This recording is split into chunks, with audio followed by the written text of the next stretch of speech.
नमस्कार, मी श्वेता अंकले. तरुण भारतच्या न्यूज बुलेटिनमध्ये आपल्या सर्वांचे स्वागत. आता पाहूया ठळक घडामोडी. हुश्य, एकदाची परीक्षा संपली असं म्हणत शुक्रवार दिनांक 4 एप्रिल रोजी 10वीचा शेवटचा पेपर झाल्यानंतर विद्यार्थ्यांनी जल्लोष साजरा केला. शहरातील विविध परीक्षा केंद्रांबाहेर विद्यार्थ्यांनी एकमेकांना शुभेच्छा दिल्या. काहींनी सेल्फी काढत आठवणी जतन केल्या, तर काहींनी रंग खेळून आनंद व्यक्त केला. आता उन्हाळी सुट्टी आणि पुढील शिक्षणाची तयारी करण्यासाठी विद्यार्थी सज्ज झालेत. न्यू वैभवनगर येथे 24 वर्षीय तरुणाने गळफास घेऊन आत्महत्या केल्याची धक्कादायक घटना घडली आहे. आत्महत्या केलेल्या तरुणाचे नाव मुस्तफीज अब्दुल रशीद शेख, वय 24 असं असून 70,000 रुपयांचा आयफोन घेतल्यावर वडिलांनी विचारलेल्या प्रश्नाचा राग मनात धरून त्याने हे टोकाचे पाऊल उचलल्याचे समोर आले आहे. तरुणाने ईएमआयवर महागडा आयफोन खरेदी केला होता. यावर वडिलांनी इतक्या पैशांचा मोबाईल घेण्याची काय गरज असा प्रश्न विचारला. ही गोष्ट मनाला लावून घेत त्याने घरातील खोलीमध्ये गळफास घेऊन आत्महत्या केली.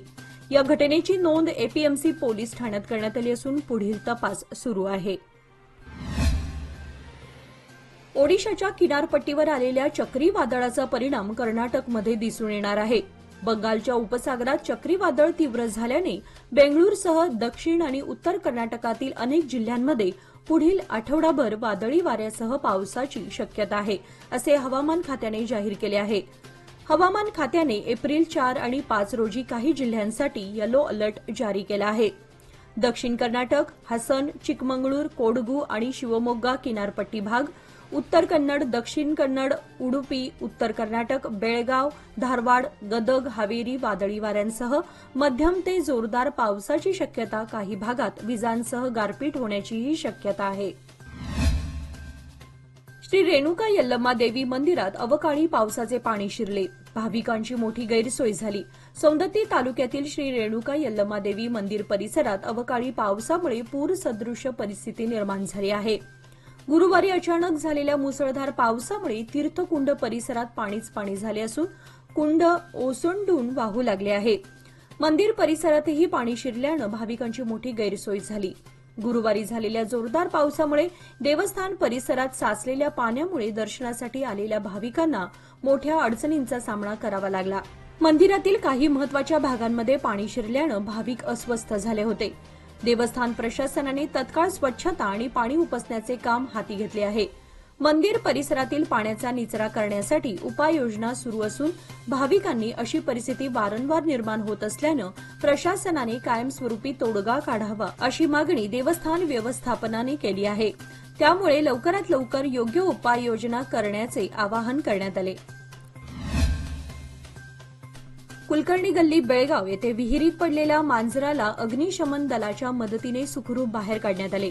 या घटनेची माहिती समाजसेवक अवधूत तुडवेकर यांना मिळताच त्यांनी तात्काळ घटनास्थळी धाव घेतली आणि अग्निशमन दलाला पाचारण केले.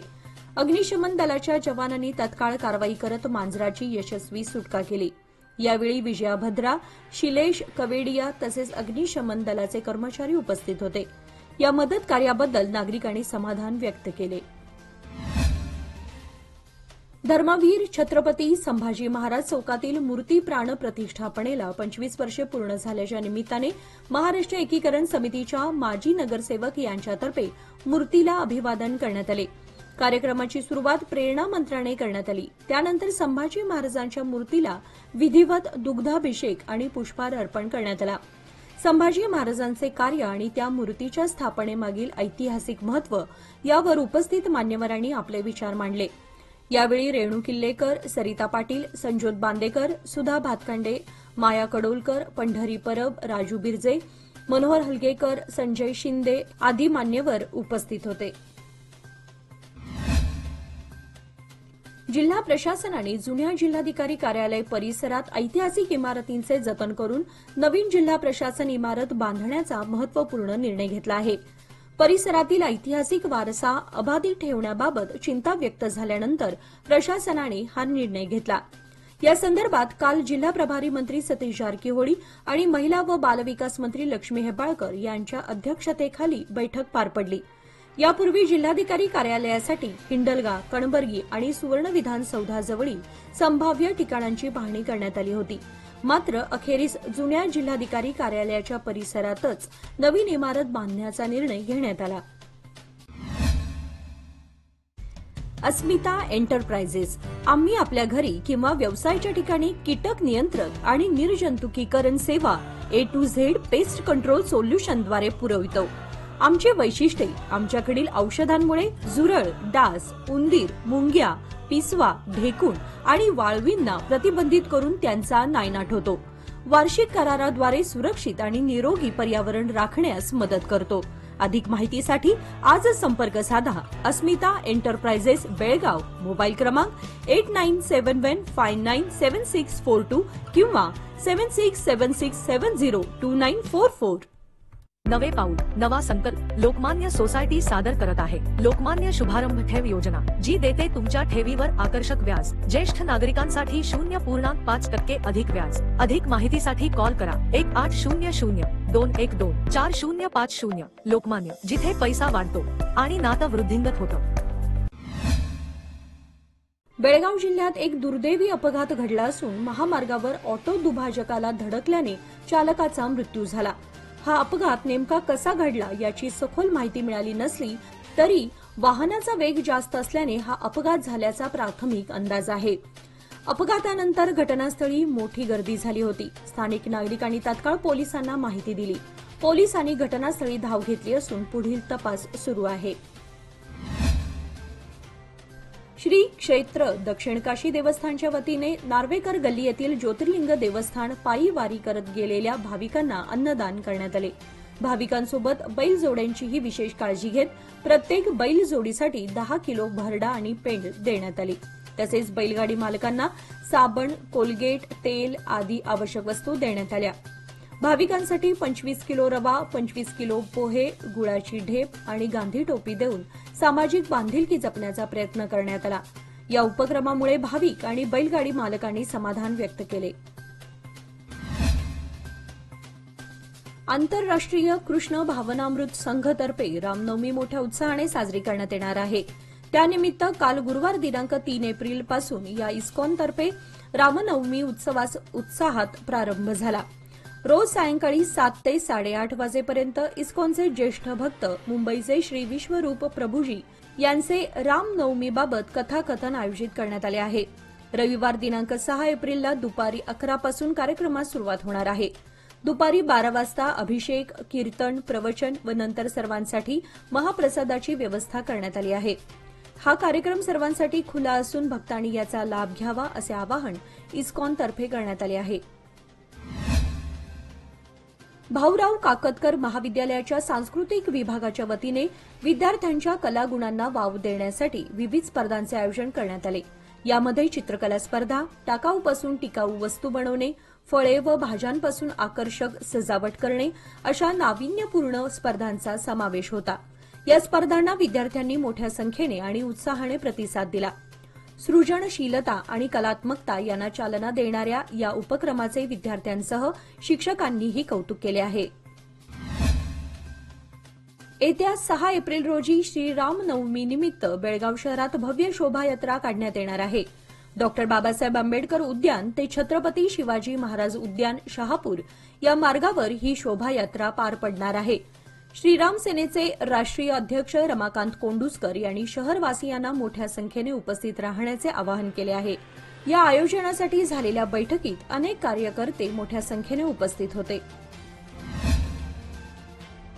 श्री शंभूतीर्थ धर्मवीर छत्रपती संभाजी महाराज चौक येथील मूर्ती प्राण प्रतिष्ठापनेला 4 एप्रिल रोजी 25 वर्षे पूर्ण झाल्याचे औचित्य साधून श्री शिवप्रतिष्ठान हिंदुस्थान, श्री शंभूतीर्थ पूजन संघ व अमरनाथ यात्रा संघाच्या वतीने छत्रपती संभाजी महाराजांच्या मूर्तीचे विधिवत पूजन करण्यात आले.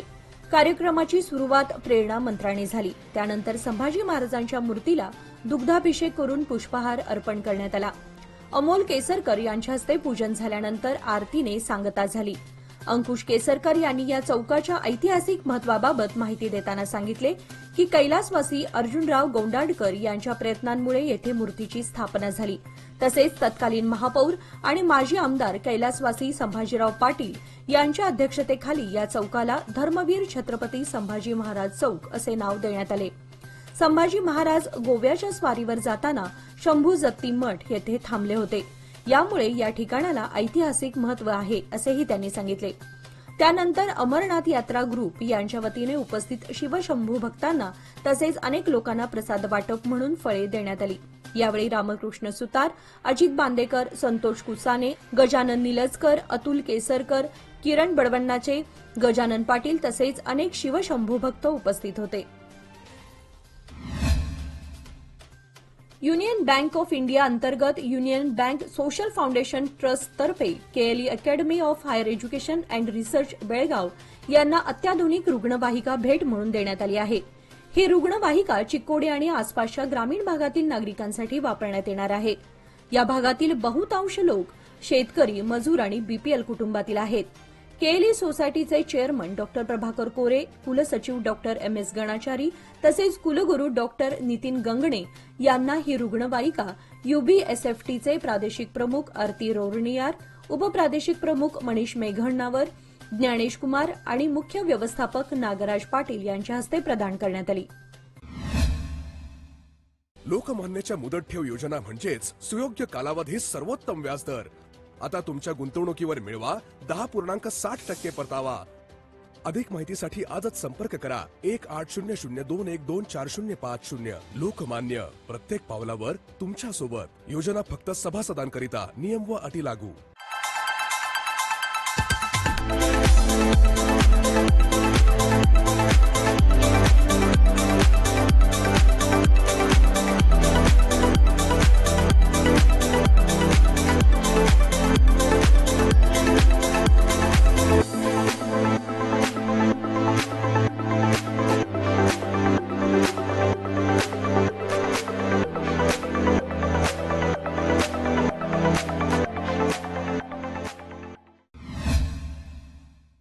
ज्येष्ठ अभिनेते मनोज कुमार यांचे आज शुक्रवार दिनांक 4 एप्रिल रोजी निधन झाले. वयाच्या 87व्या वर्षी त्यांनी अखेरचा श्वास घेतला. देशभक्तीपर सिनेमांमुळे भारत कुमार अशी ओळख निर्माण करणाऱ्या आणि जनमानसात कमालीची लोकप्रियता असणाऱ्या याच अभिनेत्याला पद्मश्री, दादासाहेब फाळके या आणि अशा इतरही अनेक महत्वाच्या पुरस्कारांनी गौरवण्यात आले होते.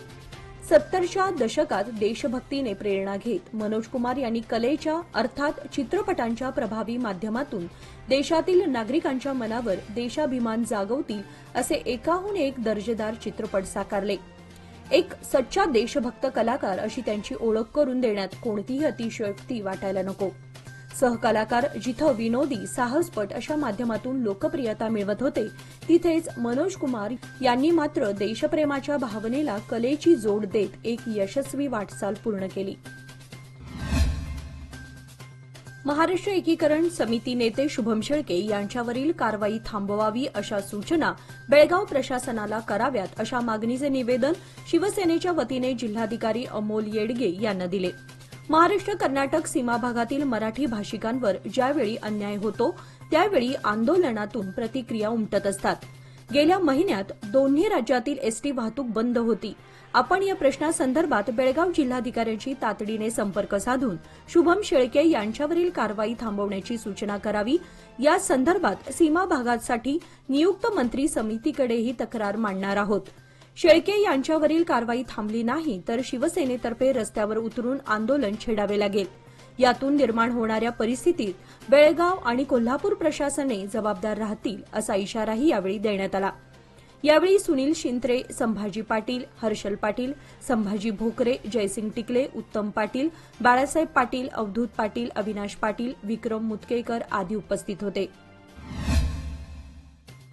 येळ्ळूर महाराष्ट्र मैदानात प्रक्षोभक भाषण केल्याच्या खटल्यात गुरुवारी द्वितीय जेएमएफसी न्यायालयात आरोपींचा जबाब नोंदवण्यात आला.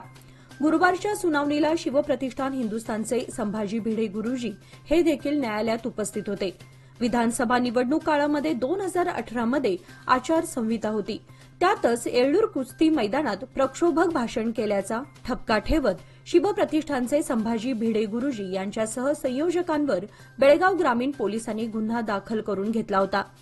संभाजी भिडे गुरुजी, मारुती परशुराम कुगजी, प्रदीप लक्ष्मण देसाई, विलास मोनाप्पा नंदी, दत्तात्रय गुरुनाथ पाटील, मधु गणपत पाटील, भोला उर्फ नागेंद्र हनुमंत पाखरे, किरण गावडे, दुद्दाप्पा चांगाप्पा बागेवाडी, लक्ष्मीकांत नारायण मोदगेकर यांच्यावर गुन्हा दाखल झाला होता. यापैकी मारुती कुगजी हे मयत झाले आहेत. त्यामुळे 9 जणांविरोधात खटला सुरू आहे. या खटल्याची सुनावणी द्वितीय JMFC न्यायालयात सुरू आहे. गुंजी येथील कुलूपबंद घरांना लक्ष्य करून एकाच रात्रीत चोरट्यांनी 8 घरे फोडून लाखो रुपयांच्या सोन्या चांदीच्या दागिन्यांसह 10,000 रुपयाची रोकड लंपास केल्याची घटना गुरुवारी रात्री घडली. त्यामुळे या परिसरात नागरिकात घबराट पसरली आहे. येथील नागरिक उमेश तमुचे, निलेश केशकामत, रमेश देसाई, नामदेव घाडी, जैतुनबी मुजावर, महादेव करंबळकर, राजाराम गुरव व पुंडलिक घाडी यांच्या घरांचा समावेश असून या सर्व घरांना कुलूप होते. त्यामुळे चोरट्यांनी समोरील दरवाजांचे कुलूप तोडून घरात प्रवेश केला आणि घरातील असलेल्या कपाटांचेही लॉकर्स तोडून कपाटातील कपडे व साहित्य विस्कटून ऐवजाचा शोध घेतला. मात्र उमेश तमुचे यांच्या घराव्यतिरिक्त इतर कोणाच्याही घरात ऐवज सापडला नसल्याचे सांगण्यात येत आहे. मात्र याची शहानिशा प्रत्यक्ष मालक घरात आल्यावरच समजणार असल्याचेही बोलले जात आहे. कारण यातील अनेक जण बाहेरगावी असल्याने ते दुपारपर्यंत घरी परतले नव्हते. मात्र त्यांनी मौल्यवान वस्तू आपल्या घरी ठेवल्या नसल्याचे दूरध्वनीवरून सांगितले आहे. उमेश तमुचे हे घरी परतल्यावर त्यांच्या कपाटातील एक सोन्याचे गंठण, चेन, अंगठी व कर्णफुले तसेच जवळजवळ 10 ते 12 तोळे चांदीचे दागिने आणि 10,000ची रोकड चोरट्यांनी लंपास केल्याचे सांगितले. बारवाड येथील चौगुले व देसाई मळ्यात गेल्या 4 दिवसांपूर्वी आलेली मगर पकडण्यासाठी नागरिकांनी आटोकाट प्रयत्न करूनही ही मगर सापडत नव्हती. अखेर 3 एप्रिल रोजी मध्यरात्री 1:30च्या दरम्यान या मगरीला पकडण्यात यश मिळालं. त्यामुळे नागरिकांनी सुटकेचा निश्वास सोडला. याबाबत अधिक माहिती अशी की सदर परिसरात आलेल्या मगरीमुळे नागरिकात भीतीचे वातावरण निर्माण झाले होते. 3 रोजी मध्यरात्री 1:30च्या दरम्यान या विहिरीतून मगर बाहेर आली. त्यानंतर डांबरी रस्त्याने जाताना तिला पकडण्यात आले. त्यानंतर मगर वन विभागाच्या अधिकाऱ्यांकडे देण्यात आली. याचबरोबर आजचे बातमीपत्र इथे संपले. अधिक माहिती आणि ताज्या घडामोडींसाठी पाहत रहा तरुण भारत न्यूज चॅनल. तसेच आमच्या चॅनलला लाईक, शेअर आणि सबस्क्राईब करायला विसरू नका. आणि विश्वासार्ह बातम्यांसाठी दररोज वाचा दैनिक तरुण भारत. धन्यवाद.